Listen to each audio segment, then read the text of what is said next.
Hey everybody, welcome to our live, or I don't know, what would you call it, guys? Our bonus Q&A. episode. A Yeah, what? yeah, a Wait, bonus Q&A episode, right? How about that? bonus Q&A. So Sounds good. I think we've threatened in every video that we're gonna collect some video or some comments and share them on here. So we thought we'd do a live tonight Yep. because we're all old and we have nothing better to do on a Friday night. Oh, I do. Going out in an hour. We got a 60-minute You're limit going on. out with your brother. Yeah, well, going out. That's We'll go into a yeah. bar. There's gonna be women there. I might get laid. I might get a Hummer. Who knows? I might get some action. God damn it! I got to prepare myself for this. You got a know? better chance of spelling it than you do. I got to take my heart meds before. If I'm gonna get a Hummer, I'm gonna take heart meds first. It's been a Yeah, well, while. just I may not be able to handle it. Yeah, well, don't mix the two blue pills together, okay? You know. You need two? No, I said don't you mix the two blue. Jesus So, Christ, dude. And on that note, welcome everybody. Welcome, We should probably welcome. start with a thank you, because the very fact that we're doing a whole video to answer a lot of comments, as many as we could get in, means that Yeah. you guys actually fucking commented, which is awesome. So appreciate all that. Appreciate Yeah. the comments. And a lot of them are so long and thoughtful, and it's like sometimes I'm in the car or in traffic or at work, and I can't respond like I want to a lot of these, so I just thanks for the comment, or sometimes I'll just say reasonable people disagree, but you guys do an awesome job giving this to us, so it's awesome. Absolutely. It's awesome. Absolutely. I know what the funny thing was. I'm like, there's hundreds of comments on, because we had like 7 or 8 videos, if we counted the one that Paul wasn't in. You get 100 comments. Well, it was still, but I'm going through them all. I'm like, how the fuck am I? Because I got home, I had like 40 minutes to like go through comments, and I'm like, how am I going to find these comments? And I realized, as long as I filter out all the ones that are Joe, you're right, the other two are wrong, 99% of the comments are gone, and all I got is a few left. So it's not bad. Well, you got one left. That's all. One left. That's the one you're focused on. Yeah. I know. Yeah. Oh, jeez. Hey, Fugly in West Virginia, that constitutes a date. Maybe the area that Tim lives in, Pennsylvania, too. That might actually be a date. I don't know. We're too far north for that. If we go a little bit south, then maybe, but no. Hey, Tim, you want to throw the comments on the screen there? Yeah. You know what I mean? Well, oh yeah, the ones that are coming through showing lines. There's like an overlay thing. Oh, there we go. Can you see it? Okay, that's weird. See on the bottom. You can make them taller, and then there's make them bigger. If you hit rounded as the font, it makes them bigger. And then there's like overlay or something. Wait, hold on. Now you're saying a lot of words. I know, the techno mages. I'm gonna curse you again. So I don't see rounded. I see large, medium, tiny. I can make them little wee ones. How about a little tiny? Our eyes are bad enough, dude. We survived the fucking DMG and the player's handbook back in the day. Our eyes are worn out. What do we want them coming from the top? You can stretch it out. You could stretch it, like pull the bar, and it goes all the way up. Yeah, I got it. I think I got the whole thing now. Bam. There we go. And then if you do like overlay, it's over on the chat. Hit overlay, I think it's where it's at. Whoa. Nice. See, now I'm playing. I'm having fun. Yeah, well, I haven't used this before. Yeah. All right, there we go. Some little padding. I guess that's called padding. Yeah, Dan, I'm sorry, Dan. Dan is already shitting on you, Tim. You let the guy who has the tech issues run the StreamYard restream. Yes, we did. Yeah, Dan, that's their own fucking fault. Yeah. I said I'll be home. Joe was dicking around. I was driving home from work, bitch. Nah. There's rounded. Okay, that's what you're talking about. I found that. Yes. That's the best one. Now you just it's either on the chat, Tim, or it's on that same area you just did that rounded shit from. It's like overlay, hide overlay, something like that. It took. You mean the opacity? That opacity? That might be it. Opacity. All right. Well, that just does the background, not the actual comments. Now, then it's not it. Then. Oh no, that ain't it. Look over on the chat button. There's a little slider there. Yeah, that's. Trust me, I've been playing with all the sliders. All right, so a little kinky. Yeah, well. So look. That's how we roll. In the place you saw rounded, what does it say for options? You know what? Now I can't even find out where Why is it on every one of these live streams? I feel like I'm part of an episode of This is Alzheimer's. This is terrible. This is terrible. I just feel like this is Alzheimer's, the show. You guys, you know when I had to set this up, this is your fault. Do not blame me. You know better. Thumbnail. A great fucking thumbnail. He had me looking sexy and thin. My hair was glorious. Right, I'm holding. By the way, I was holding a joint. Because I wasn't going to smoke tonight, but because he had me in the thumbnail holding a joint, I'm like, I got to come through for my peeps. So I smoked a little bit tonight before the show. Where's your bourbon? I got the drink going. Here we go. There you go. Good. I can't disappoint. I'm running out of things to say as you figure out this fucking tech issue, by the way, Tim. So let's go, man. It's not that hard. I don't see the sliders now. I don't know. Oh wait, there they are. I got it. Oh, now I don't know what I just did. It's not that hard. Well, if I've never done this before, you're so bad. Hey, do we judge people who DM for the first time? No. Dude, this is a button, bitch. It's one button. It's not a button. There's like buttons and sliders. And... You're rolling ones left to right, man. OJ Flynn says it correctly. Alzheimer's D&D. Every session is a new adventure. That's true. First, in Lucerne, technically challenge old guy. Oh God, now would you? Yeah, Don't lump Joe at me with this. Now we're smaller. Now we're circles. Oh, Jesus Christ! Oh my God! Curse you, evil tech! I know it's insane. It's a little. Now we're fucking ovals. You're in the wrong area. You totally get Ivy over here. You said there was one button, and how come I can mess up so much with if there's one button? I don't know. A lot of buttons. I don't know. I think it's either on the chat, but I think it's above the chat that's over your face. If you look at that chat up to the top, am looking. What is that besides heckling? What do you want to see happen? I don't want the text on you and Paul. That way we could see you.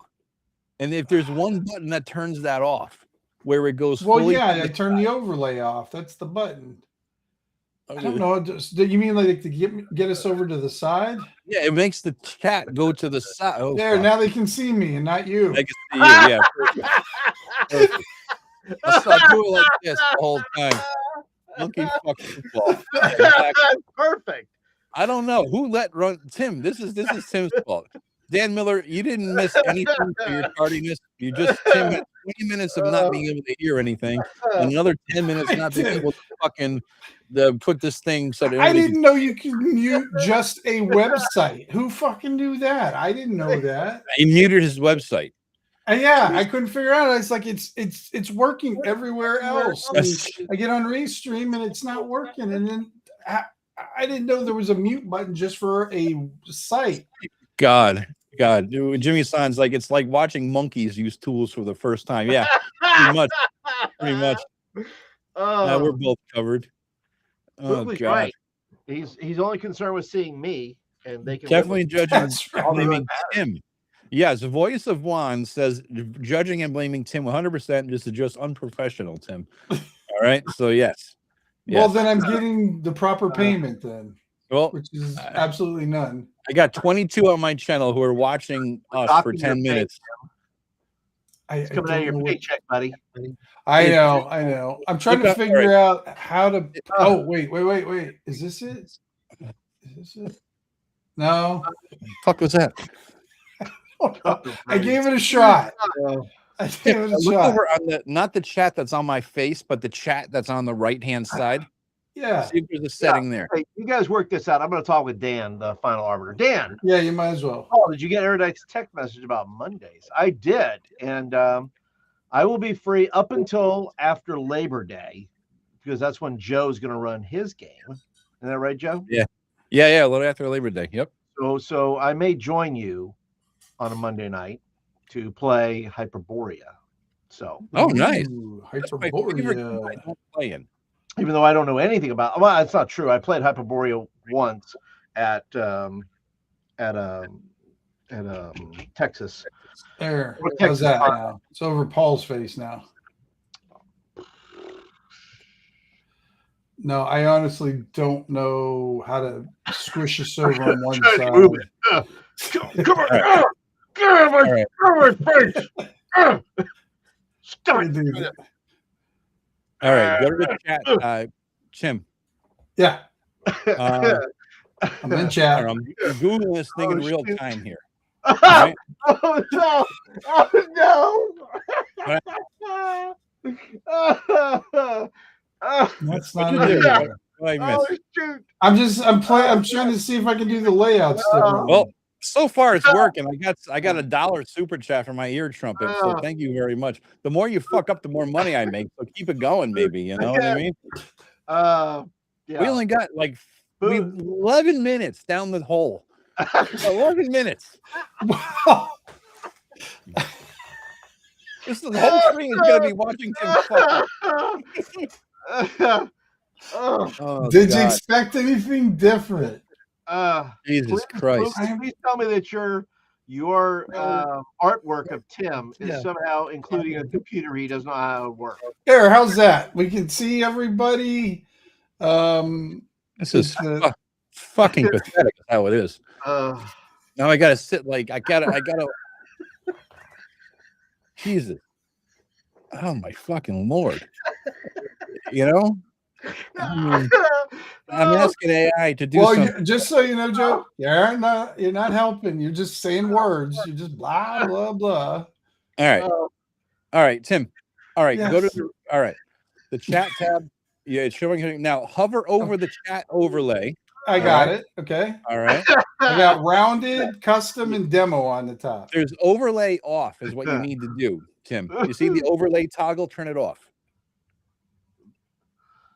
I don't see overlay toggle. There's an overlay toggle. See, there, Paul. Okay, there I see it. Okay. Victory! Yay! But it's like Ray Charles and Stevie Wonder boxing match. Now Paul got kicked off for some reason. What'd you do to Paul's video, Tim? I'm here. I didn't touch it. I can't control Paul's video.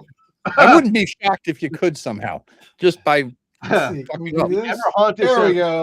Like a Ray Charles, and Stevie Wonder boxing match. Now we're fucked again. What'd you do? You had it. What'd you do? There. I thought I was trying to do the expanding thing like you wanted me to, but as soon as I do that, it puts the overlay back on. So it's like a special needs fucking YouTube stream, for fuck's sake.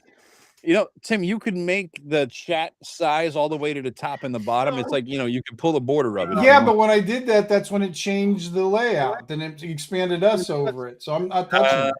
All right. You guys are suffering with a small midget chat, but we'll deal because we don't want Tim to fuck it up anymore.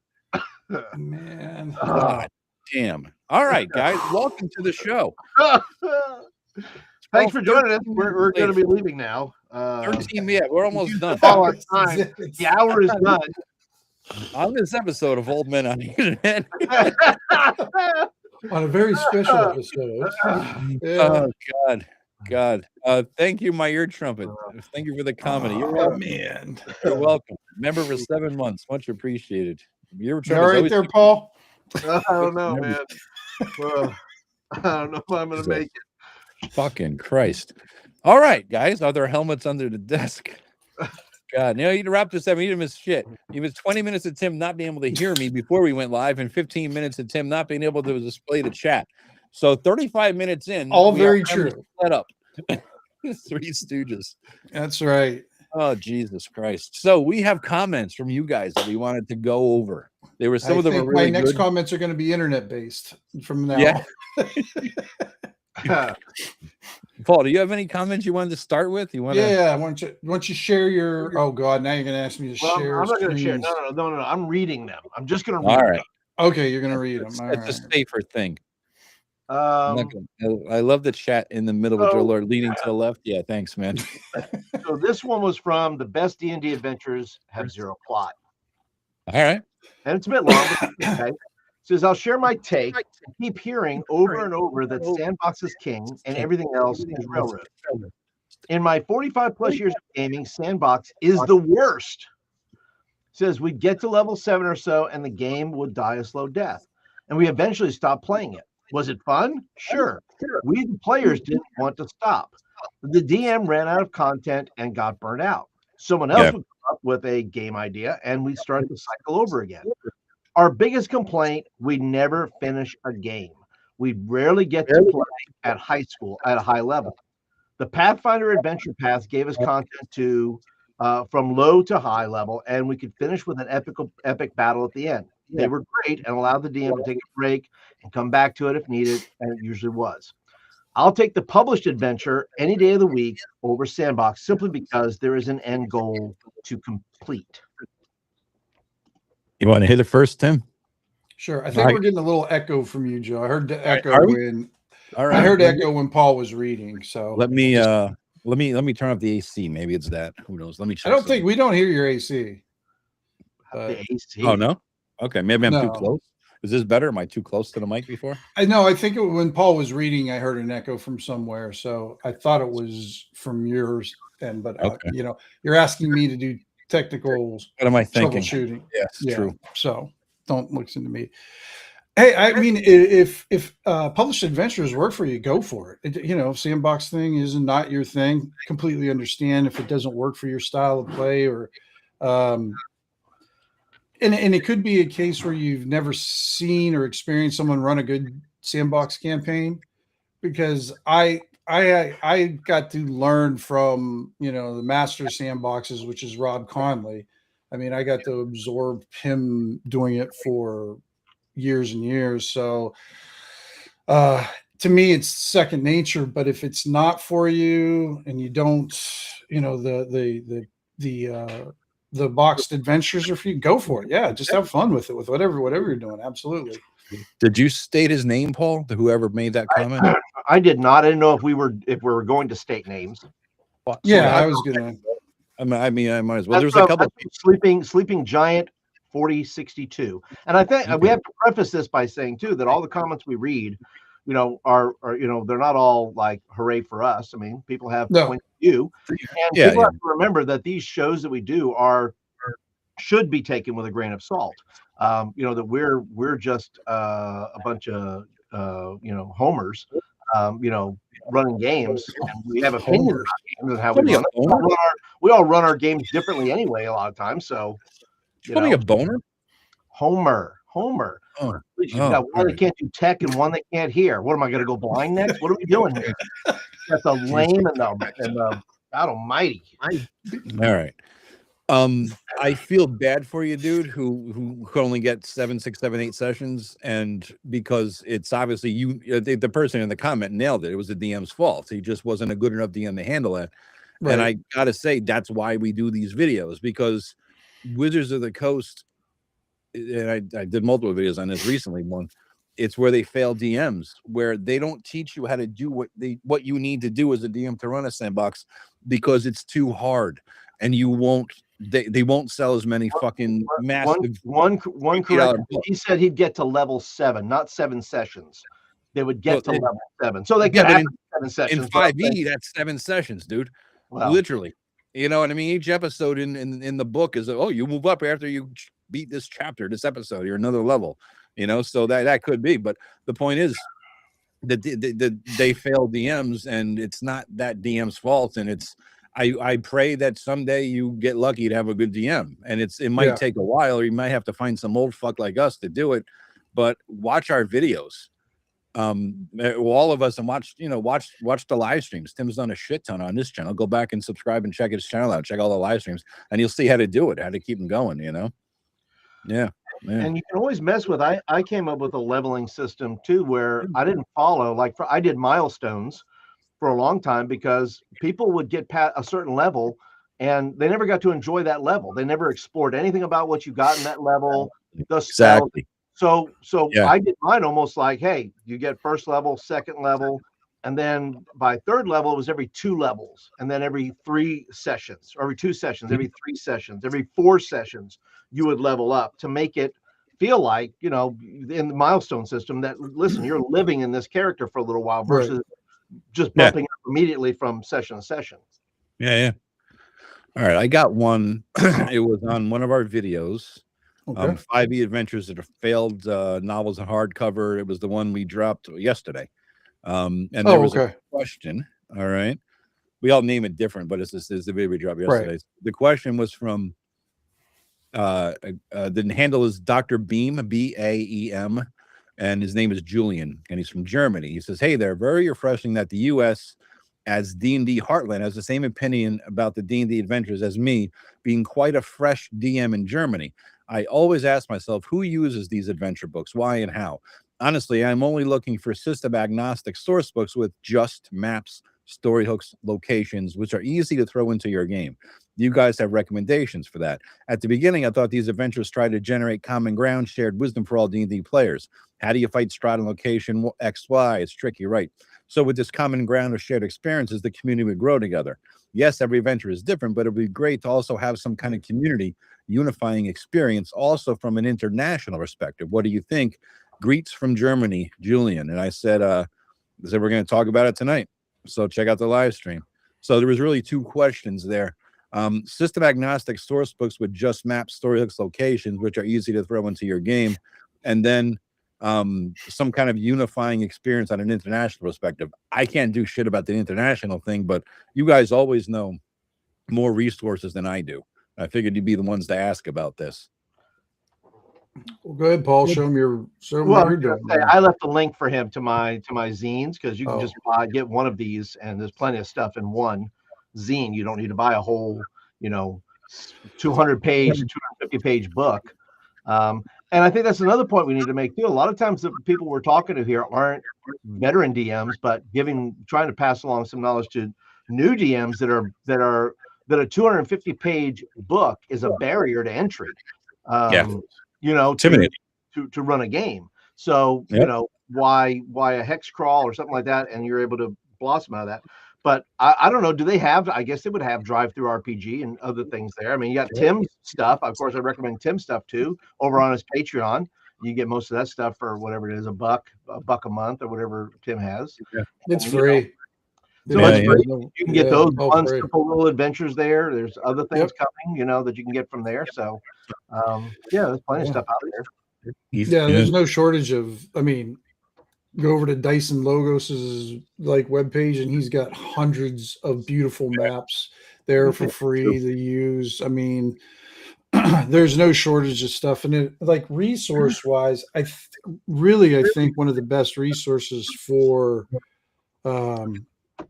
creating as you go is the Toad, the Tomb of Adventure Design.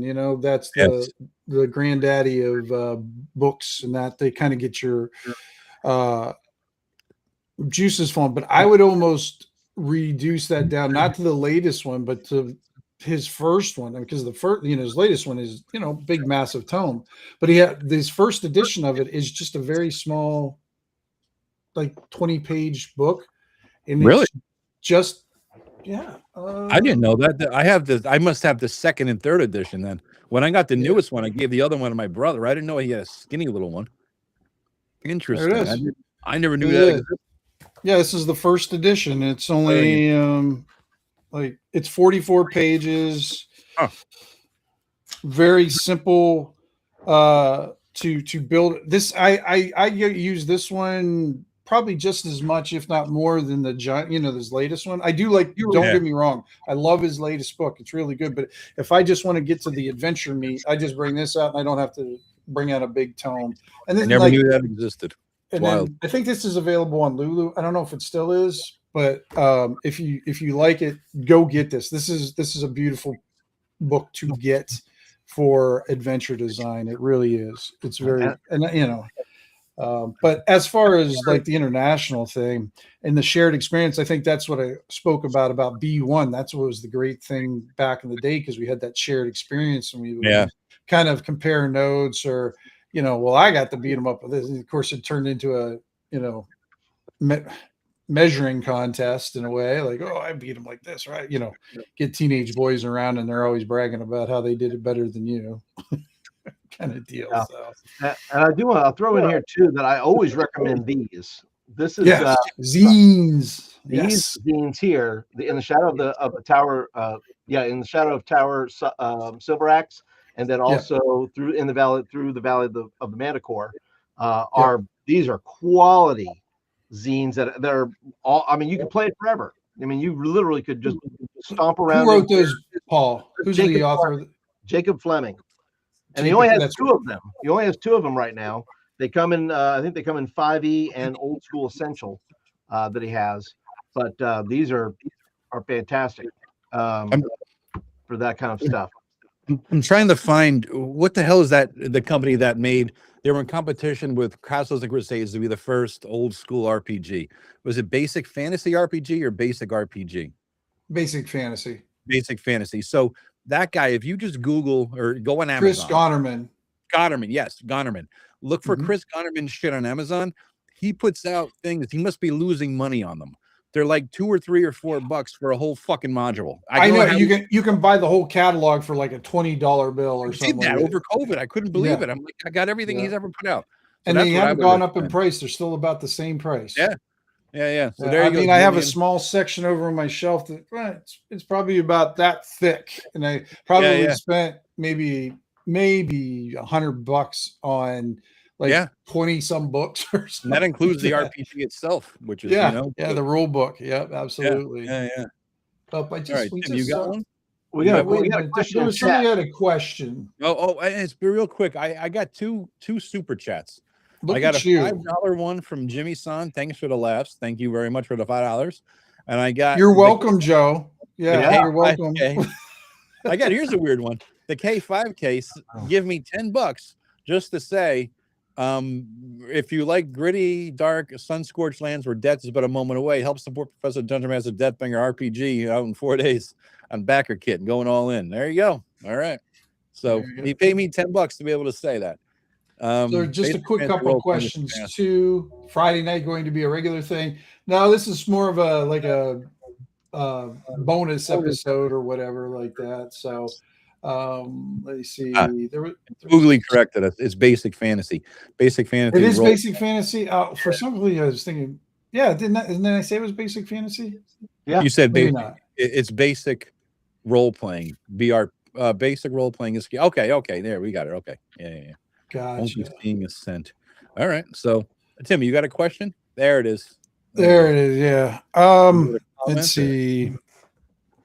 I don't really have a question. Just a comment that I don't know, Joe. I don't know if you remember this guy's name's Rob Christensen.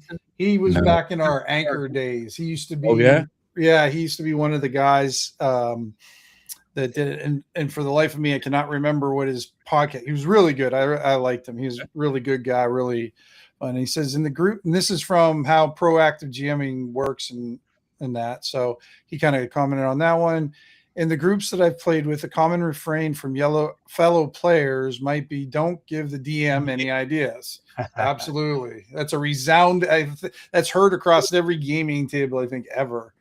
During any idle table talk, because the assumption was that they could often use and twist these player observations or theories against the players. I think Paul stated that's what he does. So for me, that's where the whole collaborative concept feels so weird. In addition to Joe, I think, pointing out how anticlimactic it might be to have the players helping the DM design the opposition. It was definitely Joe, because I think that was the one where you were like coming in hot and raving there, Joe. First one that we did together, I think. Yeah. I don't think that one was, because Paul was in this one, because we had that first one by ourselves. First one, me, Paul, all three of us did together. Oh, I see. I got you. Yeah. Because I do endorse the idea of proactive player interaction and having players often decide where they place their explorations and endeavors. Engaged group of players pushing the agenda is gold. And then he says we also referred to modules exclusively by their code, Tim. It was A1, S1, L1. We never used their names. Funny how similar our weird little gaming customs develop in similar ways in different parts of the country. Yeah. So yeah, thanks, Rob. Rob, yeah, me and Rob go way back to the old podcast Anchor days, and it was cool to hear from him and everything like that. So cool. I have. Oh yeah, there's a link in there. Tim, you're the only one who could grab things from the private chat and paste them into stuff. Private chat. Paul, you have another one? Well, there's a question in the chat here from J Tyler 6203. Says, so do you guys offer quests or jobs asked by NPCs to characters to choose if they want to go do them, or is that considered non-sandbox? It's pure sandbox. I mean, and then plot hooks. I mean, it's like, but I never offer one. If you offer only one, it's a railroad. You offer 78 and it's a sandbox, right? And then the other aspect of a sandbox is that the ones you don't do, another adventure group might do, or because somebody didn't do it, something bad happened. Right. So there's a consequence sometimes. Yeah. Yeah. There's always a consequence. If 5 threats are happening and you're dealing with one, the other 4 probably took place. And then what? Right. So it's a give and a take. Right. It's like, too, everybody, there's different ways to do it. There are, at the tavern or whatever, there are job boards, right? You can have the old job boards, or in the old West, you had wanted posters. Like if you're a bounty hunter and you wanted to capture this guy or go up this guy based on the value of that person. So and so let them choose the directions they want to go. Yeah. I agree. I had a couple. They're both from the D&D is not therapy, the pre-planned character arc debate. A couple weeks ago. All right. So one of them is from Daniel Nelson 3136. And this is one of those rare cases where somebody disagreed with me in a comment. I go figure, it was stunning. He says, I have to disagree here. This is about backstory. Some backstory is needed and some background information. Just 2-1 pages is enough detailing the character's childhood, adolescent years, and recent times simply. Doesn't have to be too elaborate. Reason being is I'm playing TTRPGs to be in character, playing as that character, not as myself. I'm playing TTRPGs to be that murderous barbarian or the alcoholic fighter or the criminal rogue or the ranger that hunts in the forest and is a guide for those who want to travel through the forest, or to play as a true neutral druid and so on. The whole point of playing in a TTRPG is to play in the point of view of a character that isn't really you in real life, because chances are I'm never going to be a murder hobo, barbarian, or criminal, or some spellcaster. The backstory from there, in my humble opinion, informs me of that character's psychology and personality, flaws, ideals, bonds. Maybe Malice is the character, which has maybe malices, I don't know what that means, which adds mechanical challenges in combat or role-playing sessions. At least for me, I find it more difficult to role-play in character when said character is a one-dimensional or a bland character, which may as well just be me inserting myself in a story, which is boring. I do like when I play in character for the character to be different from myself, to have their own lived experiences and just some experiences in life that are fantastical compared to myself, or maybe not as fantastical, but are dealing and interacting with NPCs and enemies that are fantastical. And my point was to each their own. I mean, there's a lot to go there, and I'm not gonna like dive in because I pretty much stated my piece in the whole video. But do you guys want to hit that first? Good, Paul. Well, sure. I mean, how much information is there's that, thing that we say about, that people want to bring their 3 pages of backstory to the game, which the expectation is, I think, when a player does that is, I want to give this all to the DM. The DM should read all this and somehow should, put this in play somehow, or fulfill all my desires, all my fantasies, whatever. But the deal is, like you said, you only need 2 or 3 lines to go with, and let it build from there. He wanted 2 or 3 pages, dude. That's the point. And he wanted to detail the childhood, the adolescent years, in the recent times simply. He doesn't want to be too elaborate. 3 pages or 1 or 2 pages on a childhood. I mean, and the reason he's doing it, this guy says, is because he wants to inform the character's psychology, personality, flaws, ideals, and bonds, which are all things that come from 5th edition, that right-hand side of the character sheet, right? So you can tell this guy, he's from 5th edition era, right? I don't want to assume. But the point is, you don't need to have 3 fucking pages of background to give yourself a personality, flaw, ideal, bond, and bullshit. You don't need that. It's we don't need it, but maybe that's how they play. I was just going to say that. The DM doesn't need to know all of those things. They only need to know.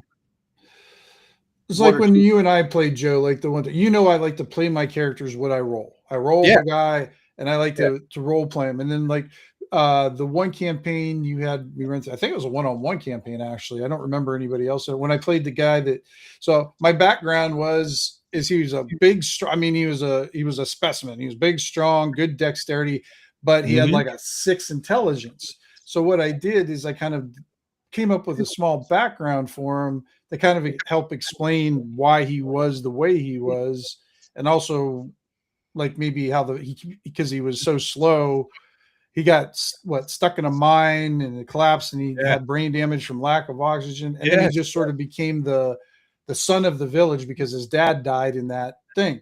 That was it. That's all we had, and we ran with that. That's all it needed. And because I like role playing my character too. I don't like being me, and I'm not one of those people who likes. I know what the optimal choices are for the situation. I like to role play as my character. So if my character is one of the things that pisses me off in fucking gaming is when you got some nutbag across the table or the virtual table telling you, well, you should do this. Well, you should do that. Shut the fuck up. You save it for yourself. I hate it. That's one of my pet peeves. And I do not like going with those guys. And I'm not very nice to them when they start. I'll say, I got it at first. And then after a while, I'll just say, shut the fuck up. I got this. Yeah. You know, kind of thing. But, but if someone needs 3 pages and that's what they groove on, that's part of their thing. But keep it to yourself. There's no need. Well, you don't have to, because there's that new version of role playing that's out. That's what they do. That's the style that they use. I know you know, it's like I get that, Joe. I mean, you don't like it, but it's not for us, you know. Yeah. You know, and their character's not going to die. Like if you go into my campaign with a 3-page thing, that's great. I might use it for an NPC once you die, but. Yeah, exactly, right. You know, there's that possibility that because we role played when the monsters and treasure were your main stuff. I mean, there was a little bit of role playing involved in there, but for the most part, we were just figuring out what hit points were and armor class was. That wasn't innocuous back then. It was a mysterious language. When we started, so confusing. Yeah. You guys have any more comments? I got 2 more. All right, go. Let them rip, man. Let's see here. Oh, there was one that I have to add. Salvage Bar, when we stopped building your table around an ideal party.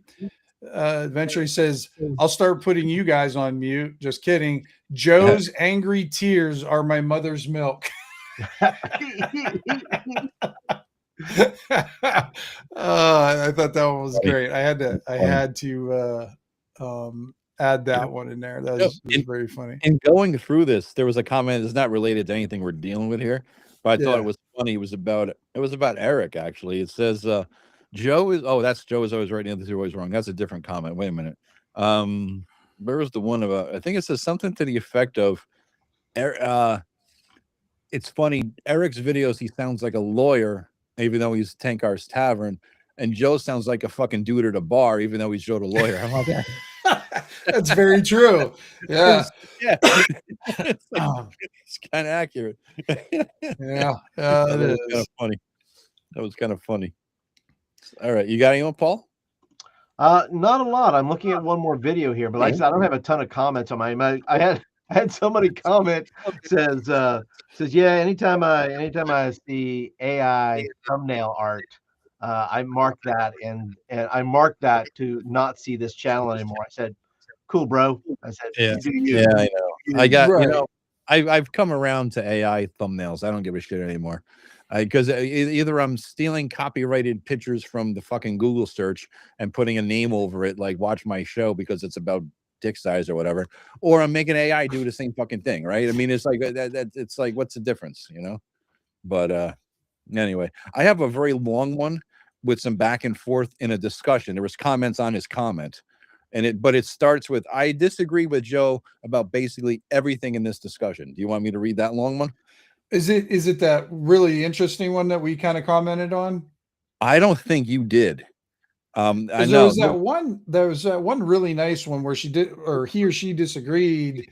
Yeah. But really, I mean, it was a really good comment. I was hoping you'd bring that one up too. I mean, let me I don't know what the hell video was that in, man. I think it was the last one. It wasn't this one. For some reason I'm thinking it was the one previous, the table size one, maybe. Table size? Sure. I'm guessing, Joe.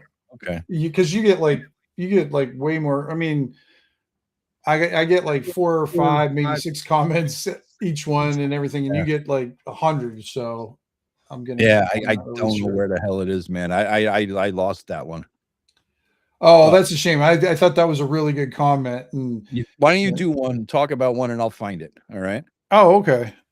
All right. Let's see what I got here. I've got a long one too. For the best D&D adventures don't have plot, and it's by okay. Porphyrogenitus. All I know is it means purple born. Yeah, it's an old term. Just remember that. It says what if we say that the goal was we have no adventures, there's only if there are no adventures except the ones you create. I think that's what you said, Paul. He's quoting you from the video. Fine observations, but some RPG lore, particularly TSR lore, initially their thoughts were exactly that. Adventures were not to be published. People wouldn't need them or want them. It was only after companies like Judges Guild were successful with selling published adventures that TSR thought, well, we should get in on that action. Plus, after the hobby grew rapidly beyond the initial wargaming core, it became obvious that people wanted and needed guidance to even getting started. Holmes approached them, not the other way around, about the idea of the basic set that could introduce people to the game who had no experience even with wargaming. Then also the idea that the same people would benefit from introductory modules like B1 and B2 that could guide them into some of the methods of play. People who had no proximity to the original Blackmore or Greyhawk gaming groups, word of mouth wasn't spreading as fast enough. Of course, excuse me, eventually, even in the 80s, this did devolve into bloat, overwritten, sadly happened to the DA modules, which would have been much better as Gazetteers, but the Gaz series hadn't started yet. I think only the old Folio Greyhawk book had the format that would have helped with that. But the DA series is another investigation to look into. Not as much as I would become, but it was there. Gary gets a lot of grief for his florid style and disorganization of AD&D books, but when he wrote adventure modules, he had a terse but vivid prose. And he's right there. I agree with that. Yeah, because a lot of people talk about Gygaxian, but when he wrote the adventure modules, you had to pay attention to every word because there was a lot going on in these paragraphs and like details that you had to pay attention to. So, but yeah, I just thought it was an interesting observation. Let me see. Yeah. I'm trying to find that damn thing. I don't see it, Tim. I don't know where the hell that comment is. This one here, this was on our trying to balance your D&D games and just play. Yeah. It says he quotes Joe, I think, in saying, I don't believe in reaction rolls, which probably needs its own video. Even if you built the encounter, not random, you usually do the roll to see the creature's disposition in that situation. Otherwise, Joe, you are no longer a referee. You are a director making decisions by fiat on everything that happens. If you don't want to roll reactions, why do attack rolls? Just decide everything that happens in your world. So here's the difference. Yeah. All right. Because I get into this with Pundit on that video I did with him the other day. And we talked about there's no social skills in old school D&D except two of what might be considered a social skill is how somebody reacts to you. One is at the end, it's the morale roll, do they run or whatever the hell, right? And the one is at the beginning, and that is what people say the encounter or the reaction roll rather, right? Now, my point of view is that you walk up to an orc, right? And based on your charisma, you just walking into this motherfucker, the orc is going to have a reaction to you The orc is an orc, right? What is going to affect an orc's mood, state of mind, whatever the hell it might be, right? It's not you. It's how he woke up that day. What happened to him during the day? Did he wake up with a blowjob from Mrs. Orc? Did he wake up with the junior orc jumped on his balls to wake him up in the morning and then crushed him to death and he's still talking loud, right? Did he fuck up the hunt? Did his brother die? All these things that normally go into our day, and you walk up to somebody, walks up to you and says hi, their hi has nothing to do with their fucking charisma affecting my mood. What affects my mood is everything that led up to that second where that hi, Joe, right? Hi, Mr. Orc, right? And so I don't do a reaction roll based upon the player's charisma in any way, shape, or form. I do, however, roll a d20 to see is he in a good mood or a bad mood. Sure. All right. A high, good mood, low, bad mood. And so that is my version of reaction, whereas nothing to do with the PC and everything to do with the blowjob. That's reaction. All right. So that's where I come from with it. Does that make sense? Yeah. I mean, I like in my game, I like to use all the tools. There was a recent adventure with Paul, and he ended up breaking into this house that he needed to. Well, I didn't have any predetermined things with that, so I just decided today I'm going to use reaction because everything's fluid in my. I might not use them the next adventure, but for this adventure, I did. And the really fun thing that happened is Paul actually got a positive roll, I think, every single time, and so we just role played. It didn't turn into this big confrontation and ended up turning more into a skit. Kind of thing. So one of the things I do like about the random rolls, which I know, you're definitely not for, Joe, is sometimes I like to be surprised. I don't know what's going to happen either. I enjoy. Yeah, I do too. I do that sometimes. Not always. I just want to, especially something like this. Now, if it was like you're saying, like Mr. Orc's coming down the time, what I'll do with that is that's when I use the D20 roll, Joe, and I'll kind of do the same thing. I'll just kind of do this very vague, arbitrary roll. And if you end up on the high end, then, he's like, something else is going on. He's in a good mood or something. And if he's rolling a 1, he's coming in hot. He's got his blade out. He's no interest in talking to you. He's just you're going to be his dinner tonight, kind of thing. Yep. But it has nothing to do with your charisma, though. It's just his fucking state of mind. Although on the reaction rolls, I do have charisma get an effect. So I don't, because you're walking up to an orc. He's in a mood. It has nothing to do with your charisma. If you start talking to him, you can affect his mood. Well, that's what I mean. Right? Like in these cases, Paul was talking to them, and that's a different story. Yes. Right. Yes. Yeah. If you're coming in, like if you walk into a room and there's 3, different types of monsters in there and whatever, I think the more effective thing is something that Shadow Dark did. Now, this is, I think, should be implemented more into games too, is instead of just having them there or whatever, Shadow Dark has a small table of what the hell they're doing when you walk in on them. So maybe they're hungry and they're hunting, maybe they're sleeping at the time, maybe they're gambling, maybe they're doing, so it has actions that the monster or the thing you're encountering, what they might do. And I prefer that. Oh, we got a counterpoint by Raptor. We got to get represent your what is it? Rumble crew. Yes, representing well.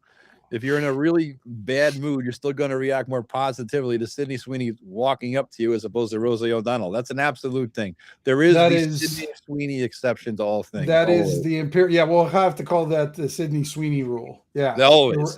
Yes, that's empirical truth there. Yes. Gary Lewis is in the chat here, and he asks, "Well, then what's the point of charisma?"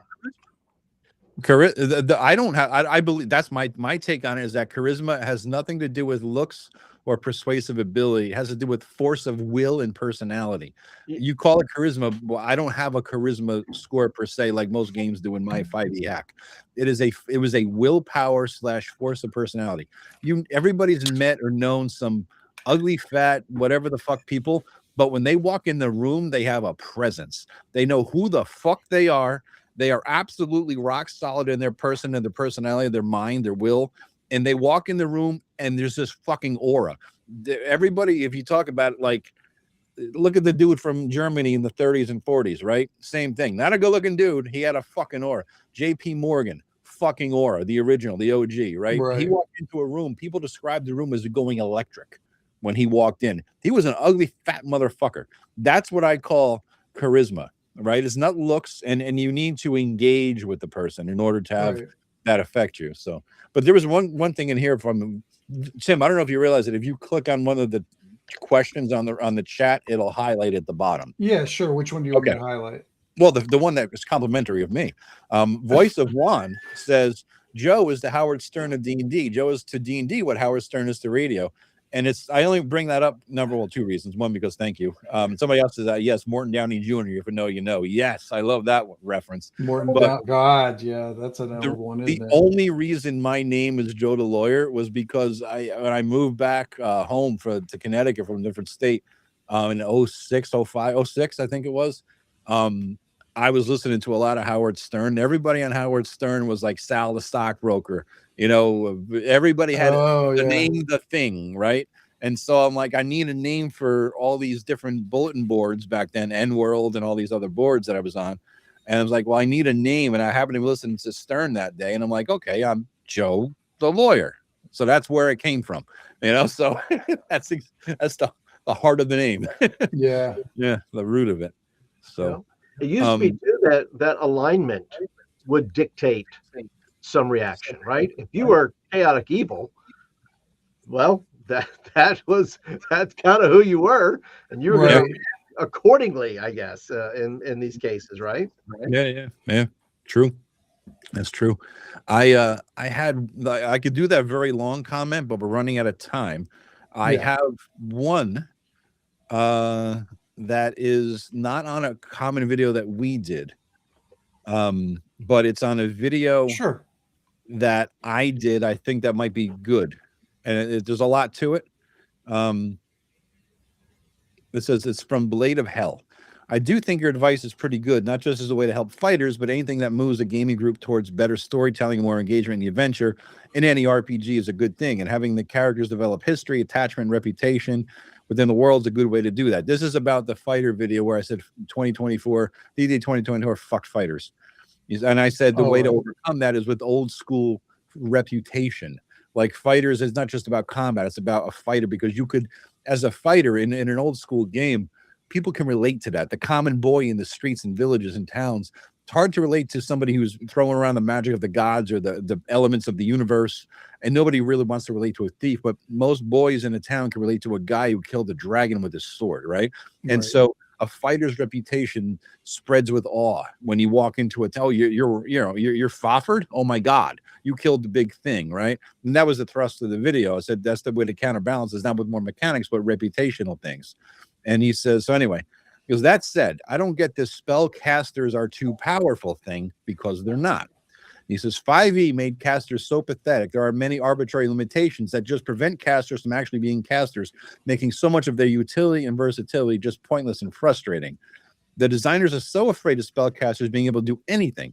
Teleportation is one of my favorite examples. They're so afraid of actually moving to a high-level game, focus on high-level adventures, that they had to arbitrarily kneecap any way of faster traveling to force players to travel on foot everywhere.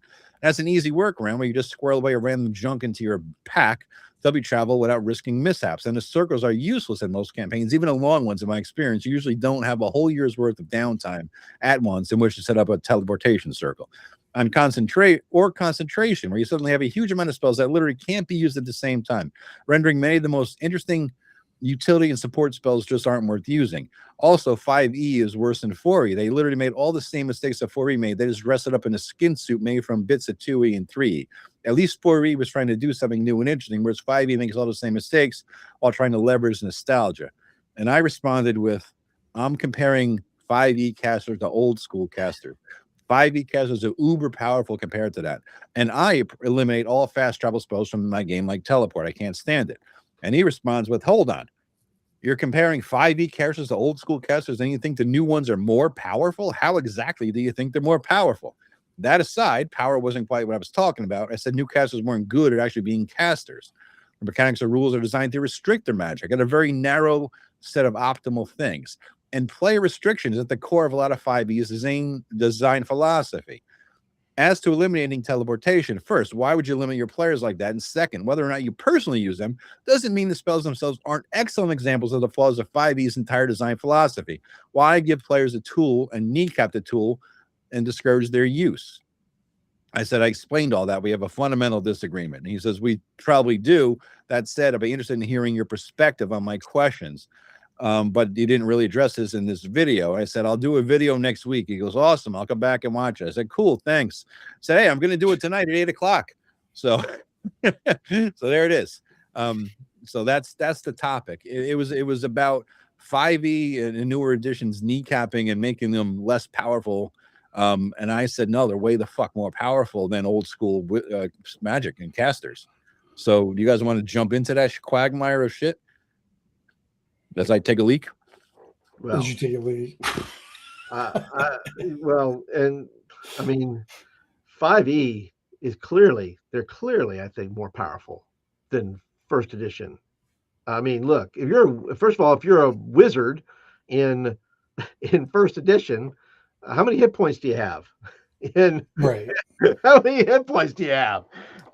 Versus how many do you have in 5e? Yeah, I mean, that commenter kind of lost credibility with me is when he said that 4E had an interesting concept. I was like, oh, well, there it goes. Yeah, Joe and a small bladder, no doubt. Yeah. Yeah, because I started on the bourbon. It's the bourbon. Yes, yeah. You know, I mean, they're completely different systems from like the old school stuff.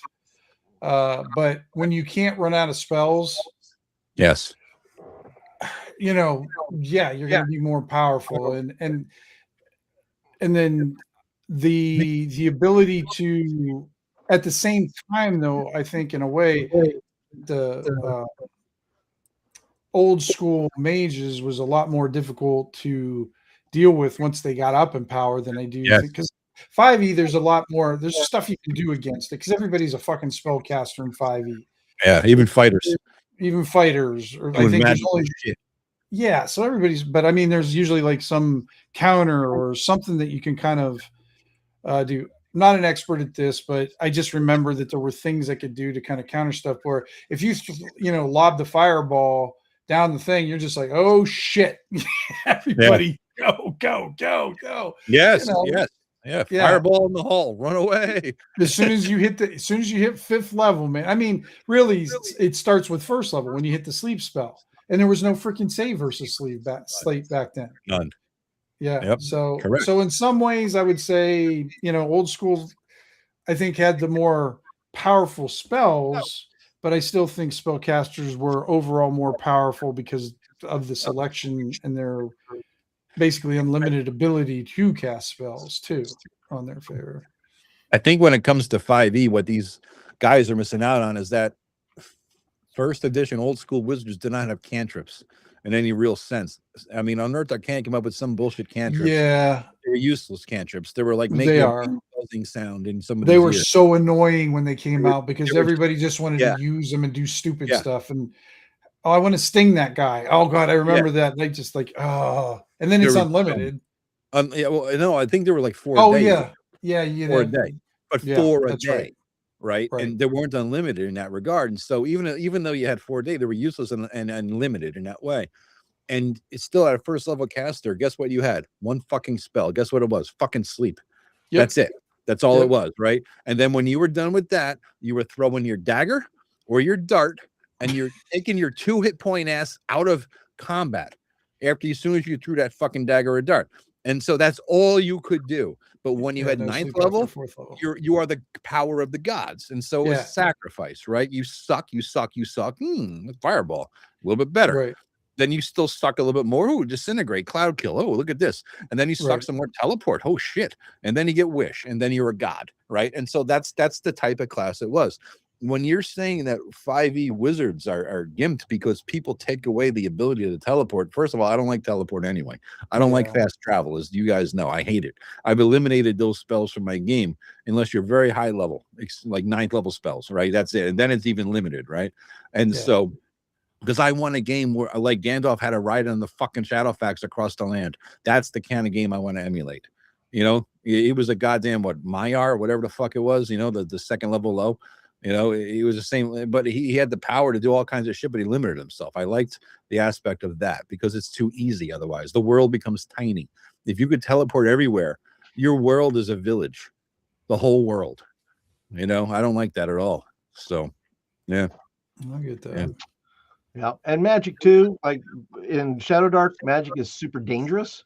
It's like, yeah, you don't really want to play around with. That's why. Why do you think our characters that are spellcasters don't want to cast spells? We fear it.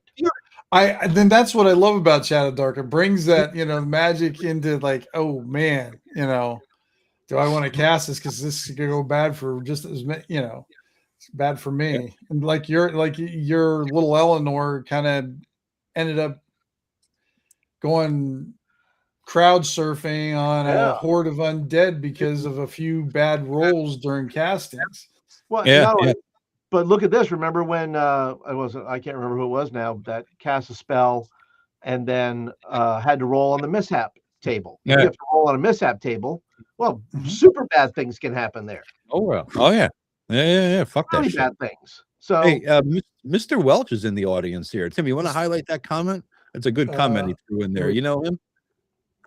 I saw him when he was joining you guys for the collaborations. Yeah. Cool dude. Yeah. Mr. Welch, by the way, will be on tonight. It's Friday night tonight. He's going to be on Second Watch, I believe. Oh, nice. Okay. Yeah. Watch tonight, 9:30. Like a good show. Yeah, just came across that channel. Looks like a good show. He says 5e also has you shaking off spells because you got a saving throw at the end of each round for anything you don't want to be affected by. Exactly.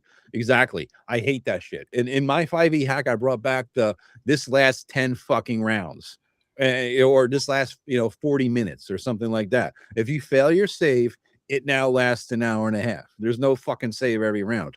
I disabled and dismantled cantrips. I removed fast travel, and I made spellcasters like harder to play. They're not gods like they are in 5e, right? And I took away all the weird bullshit like that you can't do in real life, like for a fighter. Like why can't somebody suggested in one of my comments about what if you give a 5e fighter like that, was the fighter video, some sort of magic resistance, the counter and balance. I said, no, you don't. You're missing the point. It's not done. You don't balance the fighter mechanically against other classes. Number one, you balance them with reputation, and in character, in-game reputation mechanics. That's the best way to do it. It's how old school did it. Number two, tell me how to fuck, because you could swing a sword good, you now acquire magic resistance. Why? Right. How? What worldly mechanic is that?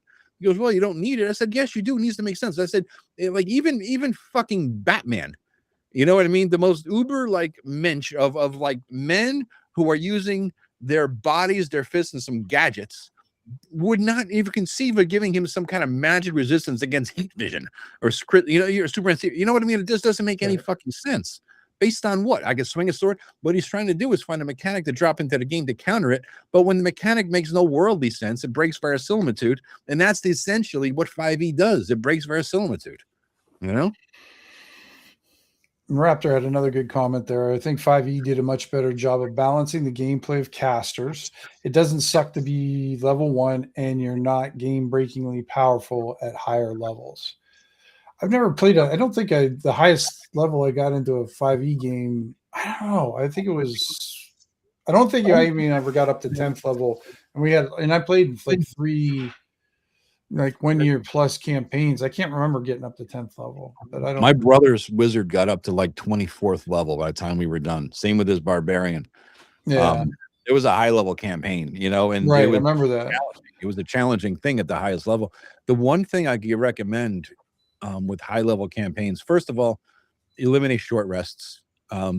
Yes, and even long rests, bringing back certain things. For takeaway, just eliminate short rests, and anything that normally you would get back after a short rest, give it back after a long rest, like warlock spells, things like that, right? And after a long rest, I wouldn't give full hit points. I'd give 1d4 plus level per day. You know what I mean? Maybe plus con bonus too. I don't know, something like that, right? That's about it. The other thing, though, is the more important thing is casters with clerics. The one thing I was able to do with my brother What about bat magic repellent spray? True. Yeah. True. With my Get brother, off his utility belt. he was never quite able to find a cleric to adventure with him. For some weird reason, you just couldn't get somebody. He gave up after a while. He stopped asking. You know, can I get a no? He's not. He's busy. What can't? No, he's busy too. He's getting married tomorrow. He can't make it. He's got things to do. So because the clerics, the spell casting with clerics, the healing with clerics is fucking insane. And if you're gonna have clerics in your game, any priestly casters for a high level game, eliminate the healing word spell, because it means you can heal somebody from a distance and make cure wounds touch only. Have to touch the guy. Have the cleric put some fucking skin in the game, get in the middle of combat, make themselves a target to touch the fighter to heal him of 1d whatever the fuck damage. That's it. If you do that, you take away healing word, make all heals touch, right? And take away the short rest and make a long rest, not get back all your hit points, you got a better campaign. That's how you handle high level. That's the couple of biggest things for me that I've noticed. So yeah, absolutely. And I think I'll just say this and be done, but the Ever Haunted said, and this was in reference to reaction rolls or something like that. He says, that's why we as DMs get to run our tables the way we see fit in the moment or at the session. And I think that's true of all the advice we give here. We're not telling anybody how to run their game. Run your game. If you love absolutely not. Whatever version, whatever edition, run your game. Yeah. We're not on anybody's game. We are old, but we're not really grognards because we don't have an absolute truth to anything, because we're true. All of us are very flexible. Well, Joe's not. Me and Paul are. About how we run our games and everything. And just because I run one rule, one game, doesn't mean I'm going to use it the same way the next game, because I think this one will work better. Yeah. Like I was talking about reaction and having that flexibility as you go. I mean, if you got some more tools in your toolbox, then you might as well try to build a better game with them then. I used to argue with everybody all the fucking time, and then I started getting comments on YouTube and people saying, you're wrong. If you look at most of those comments where somebody disagrees with me, most of my comments, 90% of them are, hey, to each your own, run your game the way you want, your table, do what you want. It's not worth arguing. It's not worth, I know I'm right. I know they're wrong, but I'm not going to say that. I'm just going to let them run it the way they want, because they're not going to listen to me anyway. You know what I mean? You could listen to wisdom, or you could play your stupid fucking game the way you must play your stupid fucking game and do it wrong. And this is why sandboxes run out after 7 fucking sessions or 7 levels, wherever the fuck it was, because you don't listen to people like me and Tim and Paul, Bend like a reed without breaking. Exactly. Very kung fu. Yes, very, very, very. Very kung fu. Right. And the Ever Haunted says, I wasn't referring to you all are not flexible, but us as DMs in general. Agreed. I think we all have our penchant for certain things that we think are important to our game or for the gaming experience. And so we're gonna lean into those things, whereas other DMs will not do that. So yeah. Hey, Mr. Welch, I'm throwing this out there. I haven't even asked Paul or Tim yet. I know you did that whole month with me and Eric and Joe. You want to do one video with me and Paul and Tim? If you're still here, let us know, man. If you're not here, and if you are here and you don't want to do it, you don't have to answer. You can just pretend you never heard it, But if you want to do it might be a good idea. Have a once in a while a guest. I think we talked about that one time. Maybe a guest person come in and do a one-off. It's not a month-long commitment there, Mr. Welch, like we had with Joe, and we don't have to do a live stream. This is a random rare thing anyway, what we're doing here. But if you want to record a video with us, we generally record on a Thursday night, spend an hour, bang one out, bang two out, So it might be cool. He has a good channel. He's a good guy. Really cool. Just remember, we do this. Well, our regular times are what we usually do. Release them on Thursdays at 2:30. Yeah. Yep. If you're, we do a collaboration. So please, basically, it's going to be Joe's guys joining Paul and I, and I'm the little dude in this thing. So just join our channels and whatnot. And I can't remember. There was something else I was going to add. Tim, put your link to our resources, by the way. Yes, get your resources. Let me post that back up there. I'll add Paul's drive-through link on here again, because they are good guys. I'm not, because Paul's here, because I give him shit all the time, but they're very good products. Definitely worth it. I think he doesn't charge enough. I think he's underselling what he has. So I think you do too, Tim. I've been saying that for a while. Yeah, well, my stuff's free. It's hard to get much lower than that. So, type of deal. Tim, put a link to your channel in there because, guys, what we're trying to do here is, share the wealth and everything else, but we're trying to get Tim monetized. He has like 600 subs. He needs 1,000. Not quite. So, well, no, I got the subs. I got the 500 subs. This is the first but it's half-ass monetization. You need the full monetization. Either way, full Monty. The full Monty. The full. Right? Well, I don't want your full Monty. No, I'm good. I'm good. So we need the full Monty. So everybody, go click on the link and subscribe to Tim's channel as soon as he figures out how to put it in the fucking chat. That's exactly it. I gotta find 30-40 minutes for him to do that, and I got to meet my brother in 20 minutes. I was gonna say you got to get going, don't you, Joe? I'm in my underwear. I got to get dressed here. I got to get that out of the house.